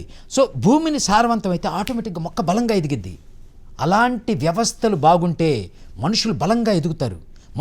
మనుషులు ఎదుగుదలే కదండి రాష్ట్రాభివృద్ధి అంటే, రాష్ట్రంలో ఉన్న ప్రజల అభివృద్ధి. ప్రజలను పరిగెత్తించాలి పని చేసేటట్టుగా, అంతేగాని ప్రజలను సోమరిపోతులు చేసి మీకు 2000 ఇస్తాం, మీకు కాదు వాళ్ళు 2000 ఇస్తే మేము 5000 ఇస్తాం. ఏంటి సార్ ఇది? ప్రజల్ని సోమరిపోతులను చేయటం, బిచ్చగాళ్ళని చేయటం, అటువంటి దరిద్రపు వ్యవస్థ. అంటే అమెరికాలో ఇస్తున్నారు కదా అంటారు, అమెరికా ఆల్రెడీ రిచ్ కంట్రీ, వాళ్ళకి ఫండ్స్ ఉన్నాయి. సో అసలు వాళ్ళకి నిరుద్యోగం అనేది చాలా జీరో. నా బిడ్డ ఒక్కరోజు కూడా నిరుద్యోగిగా లేదే, బయటకు రాగానే ఇమీడియట్ జాబ్, ఈవెన్ బయటకు రాకముందే. ఎందుకు అంటే బికాజ్ ప్రతి ఒక్కరికి ఉపాధి కల్పించే అవకాశం ఉంది. ఉపాధి కల్పించలేకపోతే అది పెద్ద సిగ్గుచేటు, అందువల్ల అక్కడ ఇస్తున్నారు. కానీ ఇక్కడ మనకు అలా లేదండి, మన పరిస్థితి అంత సంపద లేదు. అటువంటప్పుడు సంపద సృష్టించాల్సిన యువతని పరిగెత్తించాలి. నేను కూరగాయలు ఎందుకు అమ్మాను సార్? ఫ్రూట్స్, పళ్ళు రోడ్డు మీద బండి తోచుకుంటే వెళ్ళి అమ్మాను 18 సంవత్సరాలు అప్పుడు. ఎందుకంటే బికాజ్ అక్కడి నుంచి వచ్చాను కాబట్టి ఈరోజు నాకు గర్వంగా ఉంది సార్, నిజం చెప్తున్నాను. అక్కడి నుంచి వచ్చాను కాబట్టి. అంటే జీవితంలో మనం మీరైనా నేనైనా ఎవడైనా ఏం తీసుకెళ్ళేది లేదు ఎంత సంపాదించినా, కానీ ఆ సంతృప్తి చావబోయే ముందు దర్జాగా మనం బతికాంరా అని సంతృప్తి ఎక్కడి నుంచి వచ్చిందంటే తనుగా ఎదిగితే ఉంటుంది, ప్రభుత్వం సొమ్ము తీసుకుంటే కాదు. సార్, తెలంగాణ ప్రజలు విజ్ఞులు కాబట్టి కేసీఆర్ని ఎన్నుకున్నారు, సో తెలంగాణ ప్రజలు విజ్ఞులు అని చెప్పారు. ఆ విధంగా తీసుకుంటే కేసీఆర్కి అండ్ చంద్రబాబు నాయుడు గారికి పరిపాలనా వ్యవస్థలో వ్యత్యాసాలు ఏంటి? అంటే నేను అబ్జర్వేషన్ చేసింది ఏంటంటే ఆయనలో నిబద్ధత ఎక్కువ ఉందండి. అంటే నాకు పూర్తిగా అయితే తెలీదు, ఎందుకంటే తెలంగాణ మీద నేను అంతగా దృష్టి పెట్టలేదు. బట్ ఈ రోజున అక్కడ ఇంప్లిమెంట్ చేసిన హామీలు ఆయన కూడా కొన్ని ఫెయిల్ అయ్యారు డెఫినెట్గా, కానీ ఆయన ఎక్కువగా ఇంప్లిమెంట్ చేయగలిగారు అని నాకు అనిపిస్తుంది. సో చంద్రబాబు నాయుడు గారు హామీలు ఇంప్లిమెంటేషన్లో ఫెయిల్ అయ్యారు. రెండవది, మీరు అవినీతి ఏదైతే ఉందో ఇక్కడ మీరు చూడండి ఎంత అవినీతి కనిపించిందో. తెలంగాణలో అంత అవినీతి కనిపించలా, ఉంది డెఫినెట్గా. ఇవన్నీ కూడా సేమ్ మోసలు కదా, ఇద్దరు కూడా ఒక చోట నుంచే వచ్చిన వాళ్ళు కాబట్టి ఉంటుంది. బట్ ఇన్ కంపారిజన్ అంటే నాకు ముఖ్యంగా కాంగ్రెస్ హై హటావో దేశ్ బచావోకి సమర్థించిన చంద్రబాబు నాయుడు గారు మళ్ళీ కాంగ్రెస్ తోటి అంటగాగటం ఎంతవరకు న్యాయం అండి? అంటే ఎంత ఒక రకంగా చెప్పాలంటే అధర్మం అది ఆ కూటమి. సో అటువంటి కూటమిని ఓడించడం అనేది విజ్ఞతగా భావించే నేను ఆ మాట అన్నాను. మరి అలాంటప్పుడు చంద్రబాబు నాయుడుతో పవన్ కళ్యాణ్ గారు కూడా కూటమి అయ్యారు కదా సార్ ఒకప్పుడు. అంటే అప్పుడు వాళ్ళిద్దరి మధ్య అంతకుముందు విభేదాలు లేవు కదా. ఒకే ఒక్కటండి, నేను తెలుగు ప్రజలు కూడా చెప్పడానికి కారణం, ఇప్పుడు చాలామంది నన్ను అడుగుతున్నారు ఎందుకు చంద్రబాబు నాయుడు గారిని సమర్థించవలసి వచ్చింది. ఆయన ఓన్గా పార్టీ పెట్టుకుంటే కనీసం 4 సీట్లు వచ్చాయి. ఆ 4 సీట్లు నిజానికి చెప్పాలంటే ఆయనకి ఎంతో లాభం. ఇంత లాభకరమైన అవకాశం ఉండి ఎందుకు కలిపారు? నేను అడుగుతున్నాను మిమ్మల్ని, ఎందుకు కలిపారు అనేది. అప్పుడు ఆయనకి కనీసం ఆయన సీట్ ఆయన గెలుచుకోగలరు కదా, ఆయన శాసనసభలో కూర్చోగలరు కదా, ఎందుకు ఆయన ఏమన్నా అంటే చాలామంది చెప్తారు పవన్ కళ్యాణ్ గారికి చంద్రబాబు నాయుడు గారు ప్యాకేజ్ ఇచ్చారు, ప్యాకేజ్ స్టార్. నేను ప్రజలకు ఇదే చెప్తున్నా, ఆయన ప్యాకేజ్ స్టార్ అండి. ఏం ప్యాకేజ్ తెలుసా? నీతి, నిజాయితీ, నిబద్ధత, సమన్యాయం, ఇటువంటి అత్యుత్తమ గుణాల ప్యాకేజ్ పవన్ స్టార్. అందుకని ఆయన ప్యాకేజ్ స్టార్ అయ్యారు. అంతేగాని డబ్బులు ఇచ్చి పవన్ కళ్యాణ్ని కొనగలిగేవాడు ఈ ప్రపంచంలో పుట్టలేదు. ఆయన డబ్బులే ప్రజలకు ఇస్తుంటే ఎవడు సార్ ఆయన కొనేది? ఆయన కొనాలంటే డబ్బుతోటి కొనలేరండి. ఆయన కొనాలంటే ఒకటే, ప్రేమతోటి కొనగలరు, నిజాయితీతోటి కొనగలరు, నిబద్ధతోటి కొనగలరు. అంతేగాని డబ్బుతోటి కొనగలిగితే ఎవరి వల్ల కాదు. అది చంద్రబాబు నాయుడు లేదు. ఒకే ఒక్క కారణం ఆయన సపోర్ట్ చేయడానికి, ఎందుకంటే జగన్ గారి మీద అవినీతి ఆరోపణలు అందరికీ స్పష్టంగా వెళ్ళిపోయినాయి. అంటే ఒక తండ్రి చీఫ్ మినిస్టర్గా ఉన్నప్పుడే ఇంత అవినీతి జరిగి 1000 కోట్లు సంపాదిస్తే ఆయన ముఖ్యమంత్రి చేస్తే అది కొత్త రాష్ట్రం ఎంత దౌర్భాగ్య పరిస్థితులకు నెడతాడో అని ఒక గుండెల నిండా భయం. ఇప్పటికి కూడా నాకు ఆ భయం ఉందండి. వైఎస్ఆర్సీపీ వస్తే ఏమవుతుందో ఈ రాష్ట్రం అని నాకు భయం ఉంది. నాలుగు ఎంతోమంది భయపడుతున్నారు. టీడీపీ ఆల్రెడీ చూసాం కాబట్టి దానికి కంప్లీట్గా ఓడించాల్సిన బాధ్యత ప్రతి పౌరుడి మీద ఉంది. ఆల్టర్నేటివ్ అంత బాగాలేదు కాబట్టి ఈ రోజున పవన్ సార్ని మనం చూడలే. టు బి ఫ్రాంక్, మీరు చెప్పింది కరెక్టు, ఆయన చేస్తాడని గ్యారంటీ లేదు, 100% నాకు తెలియదు. కానీ ఆయన పాస్ట్ చెప్తుంది, ఒక నిబద్ధత గల నాయకుడు, ఆయన చేస్తాడు అని. ఏమీ లేకుండానే ఇన్ని చేసిన వ్యక్తి అధికారం ఇస్తే చేయడా సార్? రెండోది, చేయకపోయినా మీరు సపోజ్ లెటర్సే వర్స్ట్ కేసు ఆయన ఏం చేయలేదు, వీళ్ళు పీకింది లేదు కదా ఇన్ని సంవత్సరాలు, 60 సంవత్సరాలు 50 సంవత్సరాలు, కనీసం ఆయన కూడా ఇటుంటోడే అని చెప్పుకుందాం, బాధపడదాం. కానీ వీళ్ళకే ఇవ్వటం మాత్రం అన్యాయం. అందుకైనా థర్డ్ ఫోర్స్. రెండోది, ఇంకొక కారణం ఉందండి. ఈ రోజున ఎప్పుడైనా చెక్స్ అండ్ బ్యాలెన్సెస్ అంటారు రాజకీయంలో. అంటే ఎవడో ఒకడు చెక్ పెట్టాలండి. ఒక ప్రభుత్వం ఆల్రెడీ ప్రతిపక్షం ఉంది, ఎనఫ్ లేదు. సో వీళ్ళిద్దరికి చెక్ పెట్టడానికి మూడో పార్టీ కూడా బలంగా ఎదిగితే, సో 3 పార్టీల కూటమి ఎలా ఉంటుందంటే ఏదన్నా ఒక పొరపాటు చేయాలంటే ఈ రోజున ఇసుక దోపిళ్ళు, భూదోపిళ్ళు, లేకపోతే ఎక్స్చక్రకి గండి పెట్టడం, so lot of corruption. So ఇదంతా జరుగుతుంటే బలంగా ఎదుర్కొనే ప్రతిపక్ష పార్టీ లేకపోయింది. అదే 2 పార్టీలు ఉన్నాయి అనుకోండి, 2 పార్టీలు కలిస్తే అధికార పక్షానికి ఎప్పుడు గుండిదడే, ఏదన్నా చిన్న తప్పు చేయాలంటే గుండిదాడ. అదే చెక్స్ అండ్ బ్యాలెన్సెస్ కోసమే మీరు రాజ్యాంగంలో కూడా చెప్పారు, అది మనకి అవసరం కూడా. ఆ విధంగా అయినా కూడా మూడో పార్టీని బలపరచాల్సిన అవసరం ఉంది తెలుగు ప్రజలకి. ఇన్ కేస్ ముఖ్యమంత్రి అయ్యారు అనుకోండి పవన్ కళ్యాణ్ గారు, నేషనల్ లెవెల్లో ఎవరిని సపోర్ట్ చేస్తారంటారు? నేషనల్ లెవెల్లో నాకు తెలిసి ఇప్పుడున్న పరిస్థితుల్లో బీజేపీని సపోర్ట్ చేయలేరు. ఎందుకంటే మనకి ఒక మాట ఇచ్చి మాట తప్పింది. నిజానికి సెంట్రల్లో బీజేపీ ప్రభుత్వం చేసిన కాస్తో కూస్తో మంచి అంటే అభినందించలేకపోతున్నాను నేను కూడా. ఎందుకంటే బికాజ్ రాష్ట్రానికి అన్యాయం చేసింది, రాష్ట్రానికి మాట తప్పింది. సో అది చాలు. టీడీపీ ప్రభుత్వమైనా బీజేపీ ప్రభుత్వమైనా మనకి అన్యాయం చేశారు. సో అందుకని బీజేపీని కాంగ్రెస్ అయితే అవుట్ ఆఫ్ క్వశ్చన్ అండి. కాంగ్రెస్ అంతా కూడా అవినీతిమయం. సో దాన్ని కలవరు. సో నాకు తెలిసి కొత్త రాజకీయం రాబోతుంది. ఆయన ఆల్రెడీ మార్గరెట్ మెయిడ్ గురించి చెప్తూ కొత్త రాజకీయం వస్తుంది అని నేను బిలీవ్ చేస్తుంది. ఏంటంటే లాట్ ఆఫ్ యువ నాయకత్వం వస్తుంది, వాళ్ళకి విలువలు గల నాయకత్వం వస్తుంది. వీళ్ళందరూ కలిస్తే ఒక బలమైన కూటమిగా ఏర్పడగలిగితే వాళ్ళు కూడా సెంట్రల్ గవర్నమెంట్ ప్రభుత్వాన్ని ఏర్పరచవచ్చు. సార్, ప్రతి పార్టీకి కొన్ని సిద్ధాంతాలు ఉంటాయి. అదేవిధంగా మీ పార్టీకి ఉండే సిద్ధాంతాలు ఏంటి? నిజానికి బుక్లో ఆల్మోస్ట్ ఒక చాప్టర్ రాశానండి. జనసేన పార్టీ సిద్ధాంతాలు అంటే 7 సిద్ధాంతాలు, వెల్ నోన్ సిద్ధాంతాలు ఉన్నాయి. సో సిద్ధాంతాలు నాకు ఎందుకు ఇప్పటికి కూడా నాకు ఆశ్చర్యం వస్తుంది. టీడీపీకి సిద్ధాంతాలు ఏంటి, వైఎస్ఆర్సీపీకి సిద్ధాంతాలు ఏంటి, అండ్ జనసేన సిద్ధాంతాలు ప్రతి ఏమంటారు బ్యానర్స్లో మేము పెడుతున్నాం 7 సిద్ధాంతాలని. సిద్ధాంతాలు ఏం చేస్తాయి అంటే జనరిక్ ఒక డైరెక్షన్ ఇస్తుందండి. ఈ సమాజాన్ని మేము ఎటు తీసుకెళ్తున్నామో చెప్తున్నాం. ఎప్పుడైతే కులాలను కలిపే ఆలోచన విధానం, అంటే కులాలు ఉన్నా కూడా వాటన్నిటి మధ్య బాంధవ్యాలు ఏర్పరిచి ఒక మంచి వ్యవస్థను సృష్టించాలని, అలాగనే పరిరక్షణ అంటే మన ఏమంటారు వాతావరణ పరిరక్షణ చేసే అభివృద్ధి, అంటే వాతావరణాన్ని కాలుష్యం చేయకుండా అభివృద్ధి సాధించాలి అనేది, అంటే ఆ విలువలు ఒక జనరల్ డైరెక్షన్ ఇస్తాయి. అంటే ఇది స్పెసిఫిక్ మనం మేనిఫెస్టోలో చెప్పుకుంటాం, ఇది చేస్తాం ఇది చేస్తాం ఇది చేస్తామని. ఈ సిద్ధాంతాలు ఉంటే ఇప్పుడు మనిషికి కూడా మనకు విలువలు అంటూ ఉంటాయి. సో మన విలువల ప్రకారమే మన జీవితం నడిచిద్దండి. మనం కాదనుకున్నా అన్నట్టే మీరు నా వ్యక్తిగతంగా నేను ఎప్పుడూ చెప్తాను, మీ విలువలు మీరు రాసుకోండి. మీ విలువలు మీ గుండెల్లో ఉంటే మీరు ఆటోమేటిక్గా విలువల వైపు మీ నిర్ణయాలన్నీ ఉంటాయి. అలాగనే సిద్ధాంతాలు కూడా ఒక పార్టీకి చాలా అవసరం.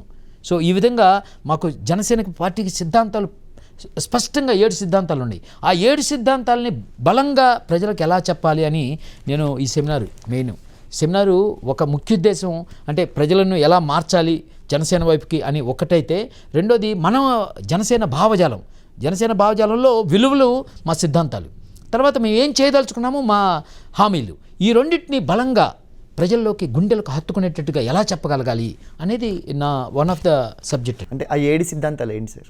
అంటే నేను విలువలు, మనిషికి ఎలాగైతే ఒక విలువలు ఉంటే ఆ విలువలు ఒక డైరెక్షన్, మన నిర్ణయాలకు ఎలాగ డైరెక్షన్ ఇస్తుందో అలాగనే ఒక పార్టీకి కూడా సిద్ధాంతాలు అంటూ ఉండాలి, విలువలు.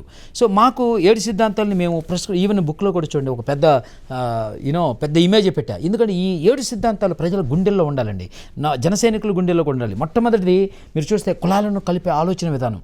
ఇన్ని సంవత్సరాలు మనం ఆల్మోస్ట్ 70 years ఉన్న తర్వాత కూడా ఇప్పుడు కూడా ఈవెన్ ఇంక్లూడింగ్ ఎడ్యుకేటెడ్ మైండ్స్ ఇప్పుడు యూఎస్లో చూడండి, నాకు సిగ్గుచెట్టు చెప్పాలంటే ప్రతి ఒక్క కులానికి ఒక గ్రూప్, తానా, ఆట, ఆప్టా, ఇవన్నీ కూడా మీరు లోపలికి వెళ్ళి చూస్తే కులం ఎంత సిగ్గుచెట్టు. సో నేను అందుకనే మీరు ప్రణయ్ అండ్ వాళ్ళ దీంట్లో నా వీడియోలో చెప్పాను, నా బిడ్డలకు కూడా నేను ఓపెన్గా చెప్పాను. నా మనవళ్ళుడు 9th February marriage, inter caste marriage చేసుకుంటాను. నేను ఆ బిడ్డలకు చెప్పాను, ఇంటర్ కాస్ట్ మ్యారేజ్ చేసుకుంటే నేను స్పెషల్ గిఫ్ట్ ఇస్తాను. ఈ రాజకీయ నాయకులకు నేను ఛాలెంజ్ చేస్తున్నా, ఎవరైనా చెప్పగలరా అలాగా నాలాగా? ఎందుకు చెప్పలేకపోతున్నారు?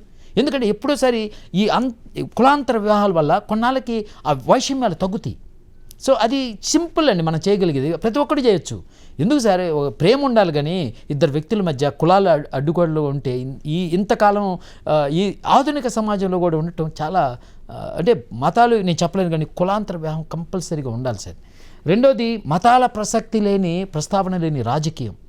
అంటే ఏ కాడికి ఒక మతాన్ని పెంచి పోషిస్తూ ఆ మతం ఇదిగో ఈ మతం అంటే వీళ్ళని సపోర్ట్ చేయాలి. సో అది చాలా మతం అనేది ఒక పర్సనల్ అండి, నథింగ్ బట్ నమ్మకం. దేవుడి మీద ఉన్న నమ్మకం డిఫరెంట్గా, అంటే అందరికీ తెలుసు ఒక దేవుడు అనేది ఆల్మోస్ట్ అందరూ ఇప్పుడు ఈ రోజుల్లో బిలీవ్ చేస్తున్నారు, డిఫరెంట్ మార్గాలు. సో లక్ష్యం అదే అయినా, సో దాన్ని తీసుకెళ్ళి రాజకీయం చేయటం ఎంత దౌర్భాగ్యం. మూడోది భాషల్ని కౌరించే సంప్రదాయం. అంటే సంప్రదాయాలు ఎంతో అంటే పురాతన సంస్కృతి సాంప్రదాయాలను పరిరక్షించుకోవాల్సిన బాధ్యత ఉందండి. అంటే సంస్కృతి అంటే వికృతికి ఆపోజిట్. అంటే మనము ఏమంటారు ఆకృతి ప్రకృతి ప్రకృతి అంటే యాజ్ ఈజ్గా, అంటే ఒక శిల ఉందనుకోండి, ఒక రాయి ఉందనుకోండి, అది ప్రకృతి. దాన్ని సంస్కరిస్తే వచ్చేది సంస్కృతి, అంటే ఒక శిల్పంలాగా మారటం. అంటే ఒక మంచి లక్షణాలతోటి ముందుకెళ్ళామని, అటువంటి ముందుకెళ్ళిన గుణాలని కాపాడుకోవాల్సిన బాధ్యత ఉంది. అందుకని సంస్కృతి సాంప్రదాయాలను కాపాడుకునే సమాజాన్ని సృష్టించాలంటుంది జనసేన.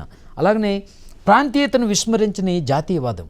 సో అందుకని మీరు చూడండి, పవన్ కళ్యాణ్ కానీ నేను కానీ మ్యాక్సిమం టైమ్స్ జై హింద్ అని అంటాం. అదేంటంటే జాతీయవాదం ప్రతి గుండెల్లో ఉండాలి. అట్ ద సేమ్ టైము ప్రాంతీయతను విస్మరించకూడదు. ఈ రోజున చెన్నైలో మనం చూసాం ఆల్రెడీ ఎంత తమిళనాడు ప్రజలు జల్లికట్టు మీద ఎంత ఉక్రోషం వచ్చింది. ఎందుకంటే ఒక ప్రాంతీయత దీంతో కూడుకుంది. దాన్ని చిన్నగా మార్చొచ్చు, అలా దాంట్లో తప్పులు ఉంటాయి, కానీ బై ఫోర్స్ చేయకూడదండి. ఎందుకంటే వాళ్ళకి అది గుండెల్లో ఉంటుంది, వాళ్ళు ఎంతో ప్రేమ పెంచుకుంటారు. మీరు ఒక్కసారిగా తీసేసేయమంటే తీసేసేయలేరు. సో ప్రాంతీయతత్వాన్ని గౌరవించడం కూడా ఇంపార్టెంట్. అలాగనే అవినీతిపై రాజీ లేని పోరాటం, ఇది ది మోస్ట్ ఇంపార్టెంట్. అవినీతి ఈ దేశానికి పట్టిన పీడండి. ఈ రోజున చైనాకి వెళ్ళాను నేను, లాస్ట్ ఇయర్ డిసెంబర్లో చైనాలో ఉండా. నాకు షాంఘై చూసి న్యూయార్క్ అంటే బాగుంది అనిపించింది. అంటే అక్కడ ఒక డిఫరెన్స్ అండి. ఈరోజు 1960s చూస్తే భారత్ అండ్ చైనా రెండు ఎకనామికల్ స్టేటస్ ఒకటే. ఈ రోజున మనకంటే 5 రెట్లు ఉన్నారు. ఈ రోజున ప్రపంచంలోని నంబర్ 1 స్థానానికి దూసుకుపోతుంది చైనా. ఎందుకు భారత్ వెళ్ళలేకపోతుంది సార్? అంటే భారత్లో ఇంటెలిజెన్స్ తక్కువ. నేను చాలామంది చైనీస్ ఫ్రెండ్స్ ఉన్నారు, ఎక్కడా మనం తక్కువ కాదండి, ఒక్కటి దాంట్లో తక్కువ. రాజకీయ నాయకత్వం బాలేదు, అవినీతి. ఇప్పుడు సింగపూర్ని తీసుకొస్తా అంటారు చంద్రబాబు నాయుడు గారు. నేను ఒకటే క్వశ్చన్ వేస్తాను, సింగపూర్ అలా రాదండి. సింగపూర్ లాంటి పరిపాలన ఇస్తే సింగపూర్ అయింది. సింగపూర్ లాంటి పరిపాలన అంటే సింగపూర్లోకి వెళ్ళి చూడండి, ప్రైమ్ మినిస్టర్ పేర్లు గుర్తులు, ప్రతి ఒక్కళ్ళు కూడా జీరో టాలరెన్స్ ఫర్ కరప్షన్. అవినీతి అనేది జీరో అండి. చైనా ఎదిగినా, సింగపూర్ ఎదిగినా, ఈ రోజున ఈస్ట్ ఏషియన్ కంట్రీస్ దూసుకుపోతున్నాయి మనకంటే ముందుకి. ఎందుకంటే ఒకటి రాజకీయ అవినీతి లేదు. అవినీతి ఎప్పుడైతే రాజకీయ అవినీతి లేదో కింద వ్యవస్థలో అన్నింటిలో కూడా నిబద్ధత వచ్చిందండి. అవినీతి తగ్గిపోవాలి కంపల్సరీగా. పాదు ఈ మేధావి వర్గం చెప్తుంటారు, మీడియా వర్గం నాకు సిగ్గేస్తుంది. అంటే బురద గుంటలో ఉండి బురద ఎప్పుడు ఇలానే ఉంటుంది అన్నట్టుగా ఉంటుంది. బురద బయటకు వచ్చేసి కడుక్కోవాలనుకోవాలి. నేను ఏం చెప్పాలంటే పవన్ సార్కి నేను సపోర్ట్ మెయిన్ రీజన్ ఇదేనండి. రాజకీయంలో అవినీతి పోవాలి. అవినీతి పోతేనే మిగతా వ్యవస్థల్లో అవినీతి పోద్ది. సో అప్పుడే సమాజం బాగుపడిద్ది, అభివృద్ధి చెందుతాం మనం. సో లాస్ట్కి పర్యావరణాన్ని పరిరక్షించే అభివృద్ధి. సో పర్యావరణం అంటేనే మన ప్రకృతి ఇది.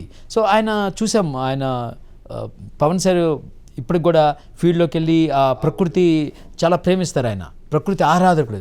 సో అటువంటి ఆయన పరిపాలన అయితే డెఫినెట్గా ప్రకృతికి ఎటువంటి అన్యాయం జరగకుండా అభివృద్ధి అన్నీ కూడా అలా ఉంటాయి. ఈ రోజున కాలుష్యం, భయంకరమైన కాలుష్యం విలేజెస్లో కానీ ఇవి. సో స్వచ్ఛ భారత్ అని అక్కడ చెప్తున్నారు.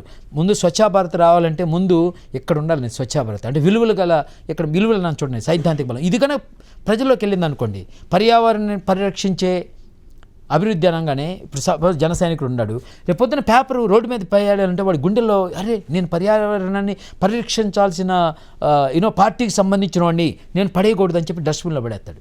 అది న్యాచురల్గా వచ్చిందండి. అంటే అందుకనే సైద్ధాంతిక బలం ఉంటే మనం direction, the way we decide, the way we act will change. అందుకనే నాకు జనసేన పార్టీ, నాకు నిజానికి మిగతా పార్టీలకి నాకు తెలియదండి ఎంత సైద్ధాంతిక బలం ఉందో, నాకు కనిపించలా యాజ్ ఆఫ్ నౌ.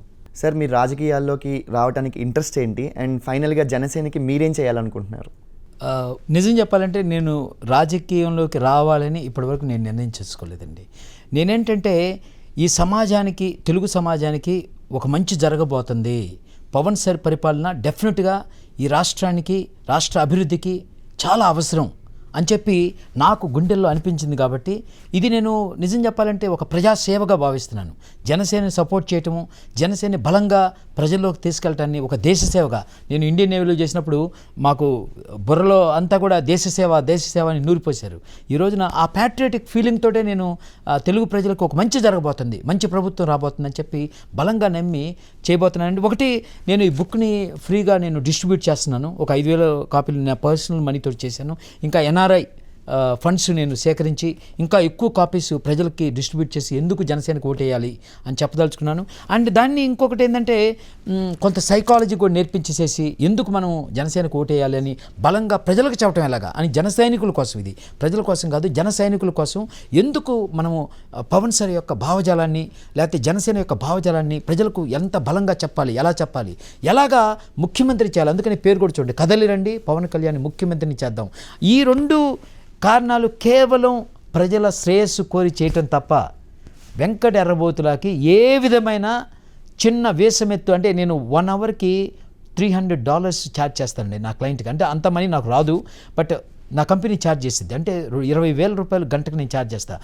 నేను ఎన్నో వందల గంటలు ఈ రోజున జనసేన కోసం కృషి చేస్తున్నాను. నిజానికి పవన్ సార్తో నాకు ఎటువంటి పరిచయం లేదు, అంతకుముందు ఆయన ఫ్యాన్ కాదు, కేవలం ఈ ప్రజల బాగోగులు కోరి అంటే నాకు ఫస్ట్ టైము అంటే నా రాజకీయం నా జీవితంలో చాలా దుర్మార్గం చేసిందండి. అంటే నేను తల్లిని పోగొట్టుకున్నాను, ఎన్నో కష్టాలు అనుభవించా. అంటే కొనుక్కోవడానికి పుస్తకాలు ఉండేవి కాదు. అటువంటి దౌర్భాగ్య పరిస్థితి కల్పించింది రాజకీయ నాయకత్వం. అప్పుడు కాంగ్రెస్, అందుకని కాంగ్రెస్ అన్న వైఎస్ఆర్సీపీ అన్న నాకు చాలా కోపం, ఎందుకంటే అదే నా జీవితాన్ని నాశనం చేసింది అని అనిపించింది. అఫ్కోర్స్ నేను ఓన్గా ఎదిగాను, బట్ ఫైనల్గా నేను ఒకటే చెప్తాను సార్, జనసేనకి సపోర్ట్ చేయటము, జనసేన జెండా పట్టుకోవటము, జనసేనకు ఓటేయటము నాకైతే మాత్రం అనిపిస్తుంది, ప్రజలందరికీ నేను చెప్తున్నాను, ఒక దేశభక్తికి నిదర్శనంగా నేను భావిస్తున్నాను sir. Thank you so much sir, మీ విలువైన టైంని కేటాయించి మా ప్రజలందరినీ చైతన్యపరిచేలా విషయాలు చెప్పినందుకు thank you so much. Thank you very much. Thanks for watching Eagle Media Works. Like and subscribe Eagle Media Works.